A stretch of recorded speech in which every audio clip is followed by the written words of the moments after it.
Stres itu lebih ke merujuk pada kondisi seseorang ketika mengalami tuntutan emosi yang berlebih dan atau waktu yang membuatnya sulit untuk melakukan kegiatan yang efektif.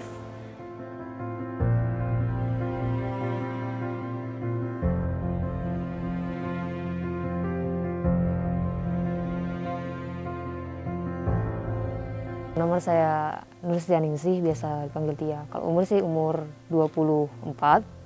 Kegiatannya sekarang itu job seeker, tapi kerja juga. Hai, aku Nisa, umurku 25 tahun, kesibukannya sekarang bekerja di media alternatif lah.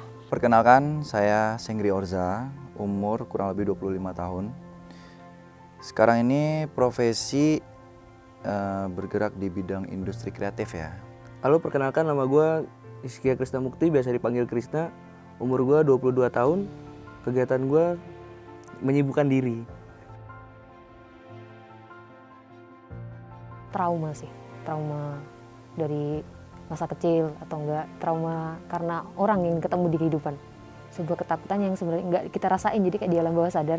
Tapi ketika kita ngerasain lagi, itu tuh jadi kayak triggernya gitu loh, jadi naik lagi. Ya, jadi misalnya kalau ada perasaan kayak mau bakal ketinggal atau bakal ditinggal gitu, itu jadi mulai stres, kayak skripsi lah contohnya. Yang bikin aku stres banget tuh yang pertama pekerjaan, karena aku kerjanya nggak cuma 1, 3. Aku harus menjalankan beberapa peran itu gitu. Mungkin dalam 1 hari ataupun dalam 1 minggu tuh aku juga menjadi beberapa peran gitu. Jadi harus gampang switch moodnya, switch pikirannya gitu, itu bikin stres banget gitu. Kalau untuk soal stres mungkin hampir setiap hari mungkin ada ya. Itu di bulan September. Mungkin itu untuk yang pertama kalinya aku ngerasain stres, emang benar-benar kalau aku pribadi bisa bilang itu tingkat dewa. Kebutuhan hidup, tekanan di tempat kita tinggal saat itu, dan tempat kita bekerja. Waktu itu aku posisi ruangannya, tempatnya itu di Jakarta. Mungkin bisa dibilang seluruh bagian kepala ini ya kayak ketarik dan emang pusing banget. Dan itu tuh biasanya kalau untuk aku nenanginnya itu mungkin dengan rokok sebatang ya. Itu aku bisa nenanginnya dari itu.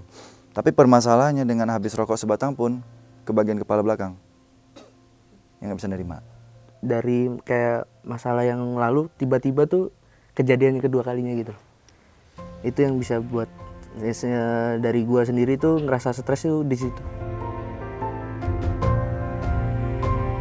Iya, dinikmati, maksudnya nggak aku tolak gitu perasaannya. Kalau capek ya udah bilang capek, cuman walaupun bilang capek tapi tetap tetap jalan juga.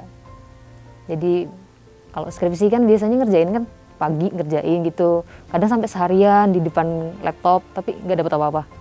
Nah kalau udah kayak gitu udah di stop aja, soalnya sama aja nggak dapat hasilnya, nggak efisien kan. Jadi ambil waktu sendiri, ya duduk sama diri sendiri, ngobrol sama diri sendiri, me time lah, berusaha untuk tidak terlalu keras sama diri sendiri. Kalau yang masih urusannya sama kerjaan, sebenarnya aku tinggal kembali ke pelukan Pak suami ya. Karena itu karena aku kan love language-nya nggak tahu sih bener apa enggak, tapi yang jelas aku paling suka kalau dipeluk. Itu menurutku stress release yang paling manjur buat aku. Cuman pelukan Pak suami, pelukan yang lain tidak. Cuman Pak suami. Tapi kalau misalnya masalahnya adalah sama Pak suami, nah itu yang jadi masalah. Biasanya kalau masalahnya sama Pak suami, pasti aku menyerahkan cerita itu ke 2 tempat sampahku. Yang satu temanku di Jakarta, yang satu di Berlin. Jadi kalau aku butuh sudut pandang laki-laki, aku bakal menyampah ke temanku yang di Berlin. Kalau aku cuman mau agak sedikit marah-marah ya ke temanku yang Jakarta gitu. Setelah menjadi suamiku, dia selalu cari cara gimana masalah ini selesai dan tidak berulang. Itu suamiku. Yang jelas, kalaupun dia mau ngajak aku ngobrol, aku yang sendiri harus sudah waras gitu. Karena waktu aku marah kan aku lagi nggak waras, jadi aku harus ngelampiasin dulu. Kalau misalnya aku lagi nggak waras, aku merasanya nggak waras ya. Kalau misalnya aku lagi nggak waras terus ngomong sama suamiku, yang ada masalahnya tambah besar. Biasanya kalau aku ada masalah sama suami, alhamdulillahnya nggak pernah lebih dari 24 jam masalah itu selesai. Tapi kalau masalahnya tuh kalau misalnya itu terjadi pagi hari yang sebelum aku berangkat kantor, nah itu masalah. Tapi sebenarnya itu mengganggu sih, karena aku nggak bisa nyelesain emosiku dulu gitu sebelum pasti banget kalau kayak gitu pasti ada aja kendala lagi nanti di kantor. Cari angin dengan sepeda motor, dengan aku menikmati angin itu aku akan agak ngerasakan tenang. Tapi kalau misalnya memang saat itu tuh pun agak nggak bisa mengobatinya, mungkin aku mencari teman yang aku rasa memang ada teman ngobrol lah. Tapi terkadang ngobrol bukan ngobrol masalahku ya, ngobrol kita nyari topik. Aku akan memaksakan untuk tidur, meskipun sekalipun itu sangat susah untuk dipaksakan buat tidur. Dan memang di saat aku pun stres, memang nggak bisa tidur juga selain dari overthinking yang kita alamin tadi. Ya palingan aku mungkin mencoba untuk main HP, Instagram, atau nggak aku mencari untuk kesibukan nonton. Ketika saat nonton film itu tiba-tiba masalah yang saat itu udah kita coba redamkan, tiba-tiba kepikiran lagi. Itu pernah. Jangan sampai sendiri sih intinya. Kalau lagi sendiri tuh kadang ya suka kepikiran gitu, stres. Datang lagi lebih banyakin kayak ngumpul sama teman-teman. Nilai stresnya makan sih, Kak. Bisa lihat badan gue. Kalau badan gue kurus tuh biasanya ya lagi fun, malah kebalik kalau gue. Kalau lagi kurus tuh lagi fun, tapi kalau lagi stres tuh berat badan gue auto naik, nggak tahu kenapa. Dengerin lagu, jalan. Dan gue pasti berangkatnya itu pasti subuh. Jadi gue menikmati perjalanan gitu loh.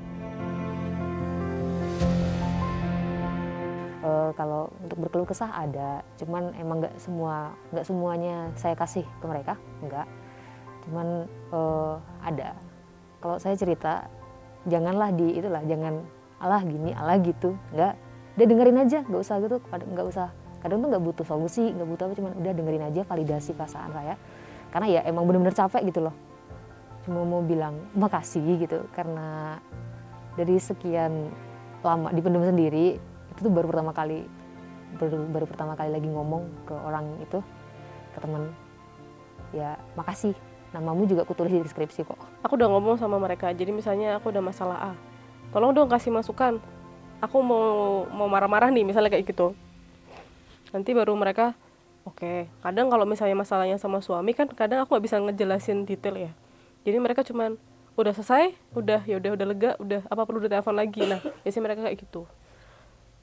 Kalau misalnya masalah sama kantor sih biasanya mereka ngasih saran, aku juga pasti minta saran juga gitu. Kalau masalah suami biasanya kan aku sama tempat sama aku yang di Berlin, karena aku butuh sudut pandang laki-laki walaupun dia belum menjadi suami. Sama teman nggak pernah terlalu cerita banget. Mungkin aku lebih berceritanya ke ibu sih, ibu dan bapakku. Kenapa? Karena yang pertama aku mengharapkan solusi, karena mereka kan lebih duluan daripada kita. Nggak mungkin dong cuma kita aja yang pernah mengalami apa yang pernah kita alami gitu loh. Pasti orang yang lebih duluan daripada kita, mungkin dia pernah ngalami, setidaknya dia bisa ngasih kita solusi. Karena orang lain aku nggak bakal bisa percaya. Nggak semuanya dekat sih sama gua, cuman ada yang karena rata-rata yang dekat sama gua itu cuman sebagai pendengar yang baik aja. Tidak ada yang kayak wah ini cocok banget nih buat gua nih. Ini asik nih buat aja ngobrol, nggak semuanya sih. Dan itu pun temennya juga kayak istilahnya orang-orang tertentu gitu. Yang menurut gue dia punya masalah yang sama kayak gue nggak ya? Itu gue pancing dulu sebenarnya. Jadi ketika gue pancing dia punya masalah, ternyata oh sama nih masalah gue. Jadi gue nggak mau ngebebanin teman gue juga. Jadi kita saling sharing gitu loh. 1 tahun lebih itu udah ke profesional, itu dapat rekomendasinya terapi kan ke psikolog, dapat terapi harian gitu, terapi mingguan atau ya sebulan 2 kali atau sebulan sekali gitu, dapat terapi. Pernah di situ tuh pengen buat aku dirujuk aja ke psikiater, pengen obat gitu kan, soalnya itu tuh ya lagi parah-parahnya lah yang tahun kemarin gitu. Tapi sama psikolognya nggak mau, karena kalau bisa diterapi dulu aja, soalnya kasihan nanti ketergantungan obat gitu. akhirnya udah terapi, udah jalan 1,5 tahun lebih udah. Efeknya udah mendingan sih maksudnya. Jadi dulu 1 tahun yang lalu tuh nggak mau keluar kamar, nggak, sama sekali nggak. Bahkan teman-teman kuliah pun pada bingung, kok saya nggak pernah kelihatan, nggak pernah kemana-mana gitu. Itu tuh nggak, apa kamu tuh sibuk kerja atau sibuk apa? Enggak, sibuk di kamar tidur, nggak bisa bangun karena nggak ada daya buat bangun. Kayak udah capek gitu. Ya udah, kalau aku kayak gini terus kayaknya nggak bisa gitu loh. Lama-lama bener-beneran mati ini ntar ya.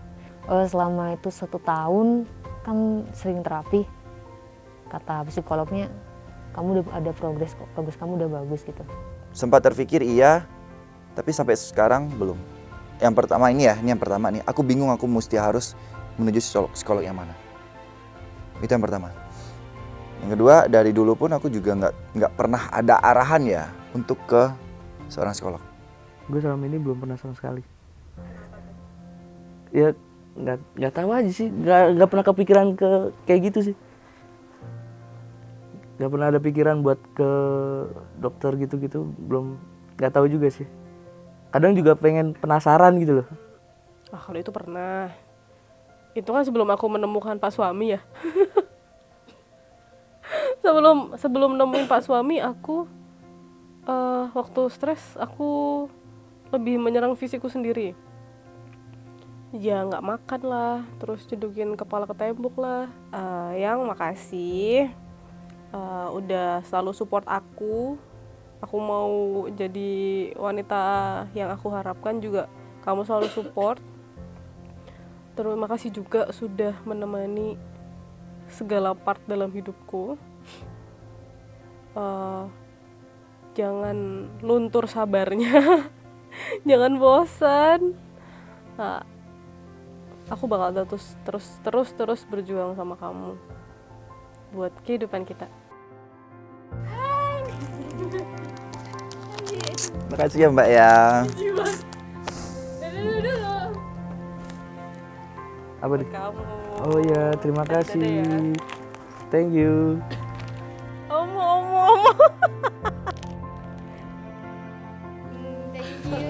Arigato. Haha. Good. Hai, nama saya Pramita Intan. Saya psikolog dan juga founder dari layanan konsultasi Pramita ID. Bicara tentang stres itu bisa dialami siapapun, bisa anak-anak, remaja, dewasa, bahkan yang lanjut usia pun bisa mengalami stres. Stres itu lebih ke merujuk pada kondisi seseorang ketika mengalami tuntutan emosi yang berlebih dan atau waktu yang membuatnya sulit untuk melakukan kegiatan yang efektif. Misalnya contohnya ketika bekerja kepikiran tuh stresnya, akhirnya kualitas kerjanya menjadi menurun. Ketika bekerja atau melakukan aktivitas lainnya dalam pengambilan keputusan, dia jadi sulit untuk melakukan pengambilan keputusan. Itu biasanya yang disebut sulit untuk melakukan keefektifan kerja. Sumber dari stres itu sendiri biasanya karena rasa frustasi dan konflik yang dialami seseorang. Bisa karena seseorang merasa beban tanggung jawabnya itu besar, tidak ada pekerjaan atau aktivitas sehingga dia tidak memiliki pendapatan. Bisa juga karena perubahan besar yang terjadi di dalam dirinya. Misalnya ketika orang tuanya meninggal atau ada peristiwa besar yang terjadi dalam hidupnya yang mungkin itu membawa trauma di dalam hidupnya. Bahkan ketika seseorang dilema memilih di antara satu alternatif yang itu menyangkut masa depannya, itu juga bisa menjadi pemicu stres. Yang pertama, kita tuh perlu memberikan sedikit jarak dari sumber stresmu itu. Bisa dengan kita pergi ke suatu tempat yang secara visual tuh menyenangkan. Kita memberikan sedikit jarak dari sumber stres itu adalah kita punya waktu tuh untuk berpikir sebenarnya. Apa sih sebenarnya permasalahan yang kita alamin atau sebenarnya sumber stres itu apa? Kita bisa lebih tenang gitu loh untuk berpikir daripada kita di tempat yang mungkin di lingkungan kerja yang semuanya orang sibuk, tapi coba kita luangkan waktu kita untuk untuk diri kita sendiri, berpikir dengan tenang, apa sih sebenarnya sumber masalah yang kamu alamin. Kemudian dari situ coba cari jalan keluarnya. Dengan kita bisa berpikir dengan tenang, kita bisa jadi tahu tuh jalan keluarnya itu seperti apa. Jadi bukan menghindar ya. Beda cerita kalau misalnya, oke, jalan-jalan, tapi ya udah jalan-jalan aja seneng, sampai rumah tiba-tiba kepikiran lagi. Berarti sebenarnya itu belum menjadi cara kita untuk healing gitu. Itu hanya untuk melakukan suatu hal yang mungkin untuk meredakan, tapi tidak mencoba untuk mencari jalan keluar. Kemudian yang kedua adalah kita tuh perlu loh menceritakan permasalahan kita kepada orang lain, sama tentunya dengan orang yang dipercaya. Misalnya pun betul-betul nggak pengen nih cerita sama teman, nggak pengen cerita sama keluarga, pokoknya nggak pengen semua orang tahu deh tentang masalah yang kita alami, kamu tuh bisa loh untuk cerita dengan bantuan psikolog. Kamu bisa cerita tentang permasalahan yang kamu alamin sehingga psikolog itu bisa membantu kamu untuk pelan-pelan mencari tahu sebenarnya sumber masalahmu itu apa, sumber stresmu itu apa, dan bersama-sama untuk mencari jalan keluarnya nih. Karena yang perlu diingat adalah ketika seseorang punya masalah dan memendam masalah itu, justru itu akan menjadi tekanan batin yang terus-menerus tuh. Tekanan batin yang akan dirasakan sendiri. Jadi sebenarnya kita tuh nggak perlu malu untuk menceritakan permasalahan yang kita alami kepada orang yang dipercaya atau kepada psikolog. Bukan berarti ketika orang punya masalah itu lemah, bukan menjadi sesuatu hal yang mungkin memalukan ketika punya masalah dan kita nggak bisa menyelesaikannya gitu. Karena setiap orang tuh punya caranya masing-masing untuk menyelesaikan masalah. Mungkin ada sebagian orang bisa menyelesaikan masalah dengan baik, tapi ada juga beberapa orang yang mungkin membutuhkan orang lain nih untuk bisa menyelesaikan masalahnya. Kemudian yang ketiga adalah relaksasi. Relaksasi ini perlu sih sebenarnya karena ketika relaksasi ini dilakukan dengan sungguh-sungguh, dengan niatan untuk meredakan nih atau untuk mengatasi stres kita nih, manfaat itu akan terasa sekali. Ketika relaksasi dilakukan, itu sebenarnya sederhana loh, cukup luangkan waktu sendiri, ambil posisi duduk yang tenang, yang santai, yang rileks, terus kemudian pejamkan mata. Kemudian bayangkan hal-hal yang menyenangkan, yang membahagiakan. Kemudian syukuri nikmat dari Tuhan ya, syukuri nikmat dari Sang Pencipta bahwa kita itu masih bisa makan enak loh hari ini. Kita tuh masih punya teman-teman yang bisa jadi teman cerita kita loh. Kita tuh masih bisa bernapas nih sampai detik ini pun itu adalah hal yang perlu disyukuri deh. Kemudian kita bisa atur nafas kita. Kalau misalnya kita lagi muncul tuh kepikiran lagi nih stresnya, kita bisa atur nafas kita dengan kita hirup tuh nafas kita dari hidung, keluarkan lewat mulut. Jadikanlah relaksasi ini caramu untuk merilis ya atau melepas atau meringankan sedikit stres yang kamu rasakan. Stres itu normal gitu ketika seseorang itu masih bisa melakukan aktivitas di setiap harinya. Tapi kalau misalnya stres itu menjadi tidak wajar gitu ketika seseorang itu sudah mempengaruhi aktivitasnya. Jadi misalnya mau berangkat ke kantor tapi nggak ada semangat, lebih banyak di dalam kamar, nggak keluar-keluar, sampai nggak mau mandi misalnya, atau nggak mau ketemu siapa-siapa. Misalnya sampai itu terjadi, itu sangat sekali butuh bantuan dari psikolog gitu, karena kita tidak bisa mengesampingkan hal itu ketika dirasa hal itu sudah terjadi dalam kurun waktu yang lama, itu sudah menjadi stres yang udah nggak wajar nih. Ini udah harus konsultasi nih ke psikolog. Nah, kebanyakan dari cerita individu tadi, mereka tahu nih caranya untuk melepaskan ya atau meringankan beban atau stres itu tadi. Tapi mereka lupa nih, mereka nggak mencoba untuk mencari.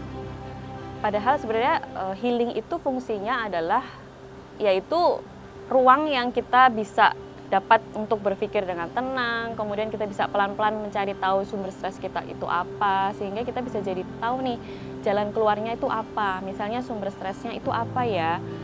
Oh, ternyata karena setelah lulus kuliah belum dapat pekerjaan. Oke, jalan keluarnya apa nih? Berarti kan kita harus berusaha dong berusaha untuk mencari pekerjaan kan, dengan cara apa nih misalnya, oh berarti dengan cara melamar pekerjaan misalnya gitu. Jadi bukan terus kita stres, kita udah tahu masalahnya, sumber stres yang apa, tapi kita nggak ada usaha nih untuk jalan keluarnya, itu kita nggak mau mengusahakan gitu. Yaudah aku sih cuman menyibukkan diri aja misalnya, aku cuma rebah-rebahan aja, ngobrol-ngobrol aja, main-main aja. Itu kan sama aja kita menghindar dari masalah kita. Justru kita malah menghindari sumber stres kita, bukan untuk mengeluarkan, bukan untuk mencari jalan keluarnya gitu. Itu contohnya sih. Pesan buat teman-teman yang mungkin sedang punya masalah atau sedang stres, stres itu bisa dialami siapapun, anak-anak, remaja, dewasa, bahkan yang sudah lanjut usia pun juga bisa mengalami stres. Tergantung bagaimana cara kita mengatasi dan mengelola stres itu. Ketika memang kamu merasa kamu sulit gitu ya, sulit atau tidak bisa menyelesaikan permasalahan yang kamu alamin, atau bingung nih lagi mengalami stres dan bingung jalan keluarnya seperti apa, kamu tuh bisa cerita ke teman yang kamu percaya atau keluarga yang kamu percaya. Kalaupun misalnya kamu nggak percaya nih gitu, maksudnya kamu nggak percaya dengan teman atau keluarga kamu, bisa cari bantuan ke psikolog untuk menceritakan permasalahanmu, dan psikolog akan membantu kamu untuk mengurai benang-benang yang mungkin membuat kamu stres itu, untuk mengurai permasalahan-permasalahan yang kamu alamin, sehingga kamu bisa sama-sama nih dengan psikolog untuk mencari jalan keluarnya.